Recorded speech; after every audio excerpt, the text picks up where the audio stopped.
Quer dizer, o jornalismo brasileiro hoje é uma coisa minimalista. Hoje não seria possível, de maneira alguma, publicar artigos como aqueles do Otto Maria Carpo, que tinham 7, 8, 10 páginas. Isso é impossível. Quer dizer, quando você consegue enfiar ali um artigo de 4 páginas, já é uma coisa assim, já é um tamanho considerado quase obsceno, né? O normal é assim, uma lauda e meia, 2 laudas. E é claro que nesse espaço não é possível a demonstração, a discussão do que quer que seja. É apenas a exposição, a exteriorização de uma opinião ou o resumo de um fato. Então, é claro que entre o simples leitor de jornal e os alunos do meu curso, quer dizer, esses últimos levam uma vantagem extraordinária, porque eles vão compreender, inclusive, esses artigos de uma maneira muito diferente, porque eles sabem tudo o que tem por trás, quer dizer, todo o repertório de pensamentos, de análise, de subsídios que foram colhidos para fundamentar aquilo. Não deixa de ser, eu fico às vezes numa posição muito engraçada, porque normalmente, vamos dizer, um leitor culto de 30 ou 40 anos atrás, e quando lia um artigo, ele conseguia imaginar mais ou menos a forma, mente, o repertório, o horizonte mental do autor, e automaticamente percebia o que mais o autor precisaria saber para poder dizer aquilo que ele disse. Hoje em dia as pessoas não fazem isso de maneira alguma. Se você escreve um artigo de 2 laudas, as pessoas leem como se aquilo fosse todo o conteúdo da sua mente, como se não tivesse havido nenhuma retaguarda, nenhum exame, nenhum aprofundamento, nenhuma meditação, nada. Então discutem estritamente o que está colocado num artigo, às vezes nem sequer se lembram de conferir aquilo com outros artigos ou com livros, nem imaginam que essa possibilidade existe. Então, em geral, as discussões que se fazem daquilo que eu digo na imprensa, não só eu, mas todo mundo diz na imprensa, são, vamos dizer, chamar de superficialidade seria até um eufemismo, porque pelo menos o que está na superfície, pelo menos toca, né, a água. Os caras nem na superfície eles chegam, eles pairam acima, né? Não chegam a tocar no assunto. Então, olhando do ponto de vista meu, quer dizer, do sujeito que sabe não apenas aquilo que ele escreveu, mas sabe as outras coisas que ele não escreveu, sabe as coisas que ele disse em aula a esse respeito e até as coisas que não disse ainda, tá certo? Fica muito engraçado tudo isso, de ver assim vamos dizer, esse literalismo opaco, essa coisa plana, leitura plana que as pessoas fazem hoje é uma coisa absolutamente desesperadora e que só esse fenômeno já basta para demonstrar a total falência da educação superior no Brasil, né? Quer dizer, a educação superior, a nossa universidade, com tudo o que o governo gasta em dinheiro com elas, com que os cidadãos gastam em dinheiro, ou com mensalidade, ou com imposto, né? E você vê esse imenso equipamento educacional todo criado no Brasil, que é um lugar onde tem mais professor, um dos lugares onde tem mais professor universitário per capita, comparado com a população estudantil. Você vê que tudo isso não serve para formar um leitor de jornal, né? Então, sobretudo comparando aí as discussões públicas no Brasil e aqui, a gente nota que mesmo pessoas mais estúpidas e mal intencionadas, pelo menos algo do que o outro está dizendo, elas entendem, são capazes de enxergar um pouco além, né, do que, quer dizer, por trás do texto, eles percebem alguma intenção. Mas no Brasil não. No Brasil você tem 2 ou 3 estereótipos na cabeça e ele, no máximo, associa aquilo que ele está lendo com os seus próprios estereótipos, né? E faz isso, às vezes, com uma certeza absoluta. Outro dia, eu acho que eu até comentei aqui, um sujeito até professor universitário, né, que dizia assim, é uma pena que o Olavo não divulgue quais são as fontes das ideias dele, como Joseph de Maistre, Donoso Cortés, né, e citava aí outros, né, de Bonaldo, pegava alguns autores do século XIX, mas que são autores, vamos dizer, comparados com o que eu estou acostumado a ler, são de 5ª categoria, quer dizer, seriam no máximo polemistas, né? Então, o sujeito acreditava piamente que aquelas eram as fontes das minhas ideias. Quer dizer, nem mesmo ter uma ideia remotíssima, né, de fontes, de influências, a pessoa consegue hoje em dia, né? Normalmente um autor culto deveria, à primeira vista, ele está lendo um autor, então ele já saber mais ou menos de quais são as correntes que o influenciaram de longe, né? Mas nem nisso as pessoas acertam, porque deveria ser uma coisa quase instintiva, onde você tem um círculo de leitores mais ou menos habilitados. Esta percepção deveria ser quase instintiva, né? Às vezes até por detalhes de estilo, você percebe, vamos dizer, qual é o... Se você conhece a história dos estilos, você consegue associar uma coisa com a outra, né?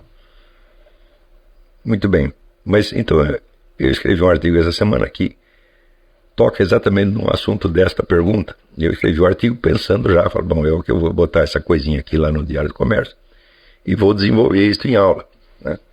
E justamente aí me chega a pergunta aqui do Rafael Rezende Estival, que é assim: eu estava pensando em usar a ocasião do meu aniversário, 18 de março, para reunir os meus parentes e os da minha esposa, parentes, quase todos amigos já me abandonaram, para explicar a eles o pouco que sei sobre o que está acontecendo no Brasil e no mundo e que é escondido pela mídia, o que está na iminência de acontecer, o que tenho feito para entender melhor e combater, etc, etc, e o que eles podem fazer contra isso. Foi então que cheguei à aula 11 e esta, dentre os vários assuntos, fala sobre a aceitação do estudante sério nesse Brasil anti-intelectual. Mesmo assim, eu já suspeitava que a maioria pensaria que sou louco, caso eu expusesse aqueles assuntos. No meio familiar já se espalha a notícia de que tenho ideias loucas. Infelizmente, somos muito próximos. É claro que há um amor por eles e não quero que eles sejam os ignorantes voluntários que o senhor citou. Quero também mostrar a eles que a vida intelectual não é apenas um símbolo burocrático. Com isso, gostaria, ao menos, dentre os mais próximos, aqueles que não ajudassem também não atrapalhassem, e que o desprezo velado passasse a ser explícito. Será que ainda assim isso é uma necessidade afetiva da minha parte? Bom, a resposta é claro que é uma necessidade afetiva. Ninguém pode viver sozinho, tá certo? Mas queria aproveitar a ocasião desta pergunta e também do artigo que eu escrevi, que depois eu vou ler para vocês, porque eu creio que ele não será publicado ainda na semana que vem no Diário do Comércio, porque editores de página de opinião, eu mesmo já fui um deles, eu sei que eles têm o terror pânico do editor da página de opinião é chegar num dia, não ter nenhum artigo para publicar e ele tem que escrever todos os artigos. Então o que eles fazem? Eles vão tentando acumular, tem um monte de coisa na gaveta. O resultado é que o autor nunca sabe qual é o dia exato que aquilo vai sair, né? Então, não sei se esse artigo sairá a semana que vem.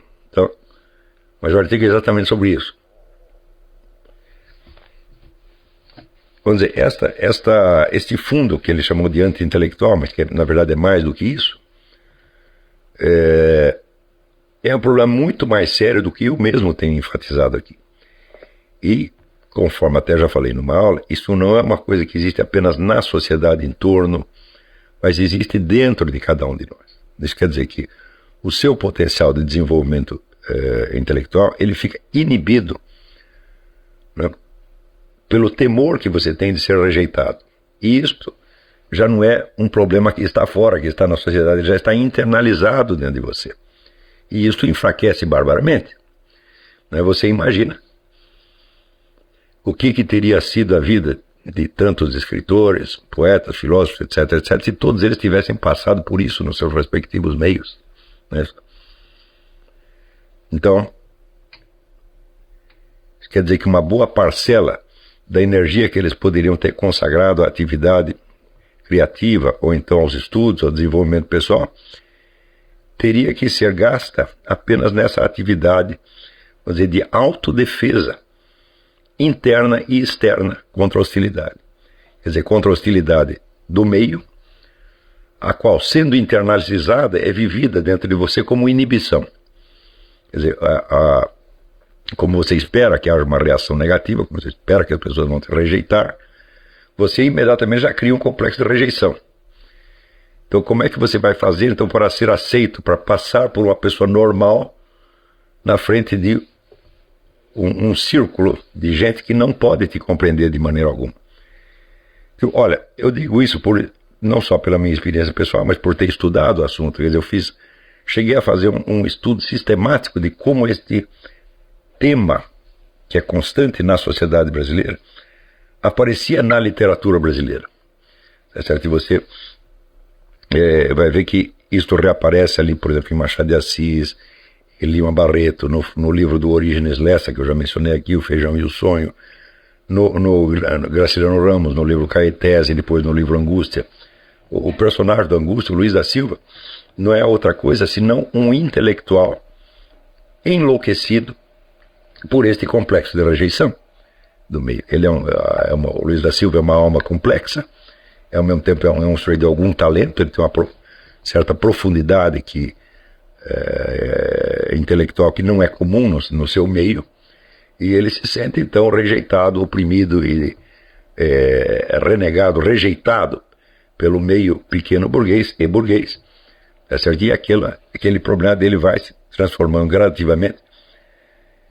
Aquilo se projeta num problema de ciumeira que tem entre ele e um outro camarada, que é um sujeito, um burguês bem-sucedido na vida, e estão ambos disputando a mesma mulher, e aquele problema vai crescendo dentro da alma do Luiz da Silva até que ele mata o seu concorrente, não por ciúme. Né? Esse é o interessante, se você ler Angústia, num primeiro momento parece ser um crime passional criado por ciúme, mas se você examinar direito, você vê que não é esse o problema. Qual é exatamente o problema que está em jogo? É certo? Bom, para isto, para investigar isso, e atenção novamente, este não é um problema da sociedade brasileira, é um problema da alma brasileira, está em cada um de nós. Se não estivesse em cada um de nós, não poderia se tornar tema de um romance psicológico como é Angústia, tá certo? E note bem que Graciliano Ramos sofreu desse problema pessoalmente, ele sabia do que ele estava falando, e ele estava tão próximo do tema, para dizer que ele não consegue desenvolver o romance satisfatoriamente como ele havia desenvolvido o tema de São Bernardo. Em São Bernardo é o contrário. O personagem principal não é um intelectual, tá certo? É um sujeito que só pensava em dinheiro e poder, e que subiu na vida, oprimindo todo mundo, né? E depois ele conhece uma professorinha e se apaixona pela professorinha e casa com a professorinha, mas a professorinha, ela é o intelectual. Ela é a pessoa que tem sensibilidade, enxerga as coisas, tem uma visão mais séria da vida, etc, etc. E aquele fazendeiro que não se pode dizer que ele não a ama, ele ama, mas não pode compreender. Então, ele a atormenta tanto, ele limita tanto que ela acaba se suicidando. Então, dizer, o tema, embora pareçam tão diferentes esses dois romances de Graciliano, o tema é o mesmo, no fundo. É apenas visto de um lado e visto do outro. Quer dizer, o personagem central do livro São Bernardo, que é o fazendeiro, é ele que escreve a história. Ele está escrevendo a sua própria autobiografia, né? E uma coisa que deixou de ser observada pelos críticos mais rasteiros, como por exemplo Antônio Cândido, que eu considero um péssimo crítico, eu acho que Antônio Cândido não sabe ler. Ele não percebe a verdadeira profundidade do personagem, porque o personagem que é um sujeito inteiramente materialista, grosseiro,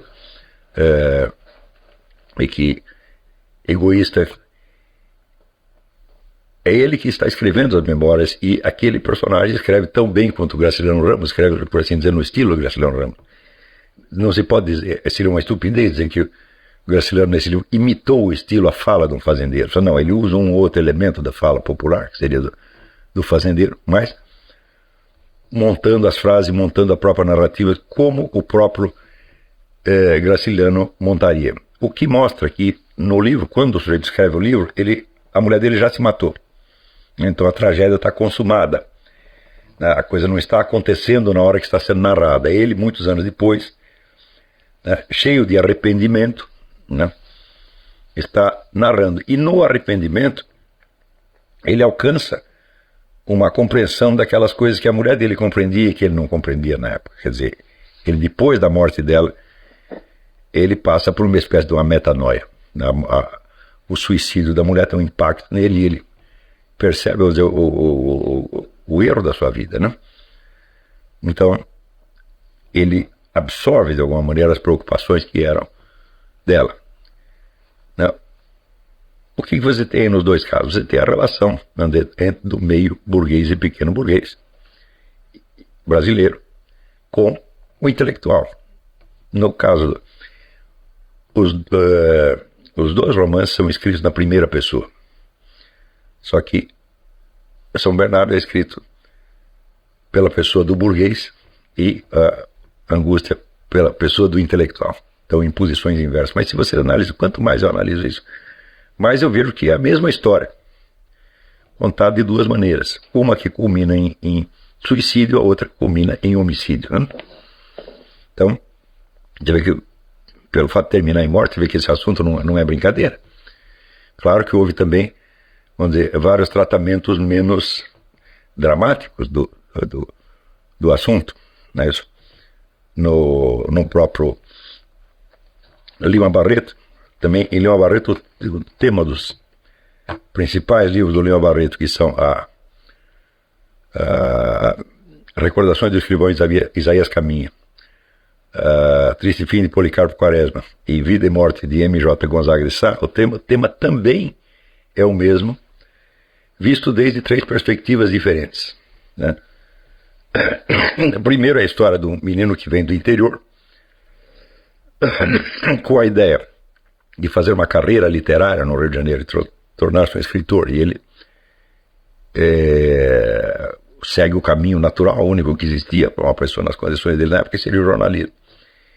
E no jornalismo ele encontra, vamos dizer, um ambiente tão mesquinho, tão acachapante, tão desprovido do mais remoto sinal de qualquer coisa espiritual, que ele acaba fracassando na carreira. Quer dizer, pelo menos não termina em homicídio nem em suicídio, mas termina no fracasso. Né? Depois, no segundo romance, o herói é um intelectual, é um homem de estudos. O romance começa com o Policarpo Quaresma, que é um funcionário público, voltando para casa no fim do dia, e as velhinhas, né, da vizinhança, olhando pela janela, vendo um monte de livro que tem dentro da sala dele. Elas perguntaram, mas por que ele tem tanto livro se ele não é nem bacharel? E o Policarpo Quaresma é um sujeito que estudou muito e que a área de interesse dele é tudo quando se refere ao Brasil. Ele tem amor ao Brasil, tudo gosta, tudo, né, da geografia, da história do Brasil, etc, etc. E ele, na condição, vamos dizer, de total isolamento que ele vive em relação à sociedade que o cerca, isolamento que não é isolamento físico, mas apenas um isolamento mental, ele acaba ficando louco, tá certo? Então, o Policarpo já é louco desde o primeiro instante. E a loucura dele chama-se patriotismo. Né? Ele é tão patriota que ele faz uma campanha para mudar a língua nacional do português para o Tupi-Guarani. Tá certo? Ele quer mudar os símbolos nacionais para ficar mais nacionais e assim por diante. Ele quer reformar o Brasil à luz do seu nacionalismo. Né? E no fim, a coisa acaba com a condenação à morte do Policarpo Quaresma. Quer dizer, ele primeiro se torna um herói nacional e depois se torna um renegado. O livro é toda uma farsa, é uma coisa tragicômica, na verdade, né? E o terceiro livro do terceiro romance maior do Lima Barreto, que é Vida e Morte de M.J. Gonzaga de Sá, é uma série de conversas. O livro praticamente não tem enredo. É uma coisa construída mais, tem uma estrutura mais poética do que novelística. É a série de conversas que um jovem jornalista tem com um velho estudioso que vive isolado e que, à medida que ele vai conhecendo o velho, vê que o velho não sabe, o velho está sabendo um monte de coisa, que é uma criatura excepcional, mas é totalmente desconhecido, totalmente isolado da sociedade. E que o velho encontrou, de certa maneira, encontrou um modus vivendi, né? Ele vive escondido, como se fosse um criminoso. Né? Ele se isolou da sociedade. E ele vive lá no meio dos livros dele. Né? Não tem mais nenhuma ambição na vida, não se casou e vive na total solidão, olhando de longe a loucura brasileira e não se deixando contaminar por ela. O tema aqui também é o mesmo. Quer dizer, é o intelectual brasileiro, intelectual, artista, escritor, em face da sociedade brasileira. Então, mas a recorrência desse tema na literatura nacional mostra que, bom, aí existe um problema. Se os escritores perceberam isso Então, claramente, porque ou eles estão vendo coisas, ou tem algum sinal de realidade aí.